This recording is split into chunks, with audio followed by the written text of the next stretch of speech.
បាទសួស្តីបងប្អូននេះម៉ាស៊ីនបំពងຂະຫນາດ12លីត្រភ្លោះប្រើហ្គាសຂະຫນាដនេះគឺຂະຫນាដភ្លោះចូលស្តុកណាបងនេះស្តុកថ្មីគឺឡើងគុណភាពមកកម្រិតទៀតល្អជាងមុនកាន់តែល្អជាងមុនទៀតណាបងភ្លើងខ្លាំងនេះទួយដល់ល្អមែនតើទៀតទៅប្រើហ្គាសមួយខាង6លីត្រមួយខាង6លីត្របងនេះខាងឆ្វេងនេះខាងស្ដាំដៃកាច់2អញ្ចឹងទេយើងអាចប្រើម្ដងទាំងពីរក៏បានឬយើងប្រើម្ដងមួយចំហៀងក៏បានขนาดភ្លោះហ្នឹងបងអាចបំពងបានច្រើនតាមតម្រូវការអាចបំពងផ្លូវមាត់ស្លាប់មាត់ដលងប្រហិតអីដាច់កន្លែងពីគ្នាបានដោយសារតែវាមានខណ្ឌជា2អញ្ចឹងទេខ្លាញ់អត់ចូលគ្នាណាបងគេពិសេសFrench fry ដលងបំពងនេះគឺយើងបំពងមកចំហៀងមកកុំឲ្យវាចូលខ្លាញ់នេះធំខ្លាំងជាមួយនឹងស្លាប់មាត់ផ្លូវមាត់ណាបងអញ្ចឹងទេយើងទៅមើលជាមួយនឹងតួកញ្ចុងភ្លើងវានៅខាងក្នុងស្តុកថ្មីហ្នឹងភ្លើងខ្លាំងហើយគេដាក់តាក់ចូលទៅបងនេះយើងដកត្រចេញហើយនេះក្នុងនេះអាចយកចេញចូលបានចាក់ខ្លាញ់ដូរប្រយោជន៍ចេញ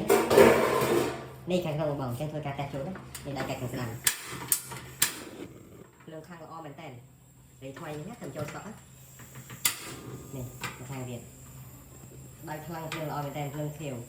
នេះបងខ្លាំងស្អីតាមដៃយើងកាច់ណានេះຂະຫນាដភ្លោះផងគេ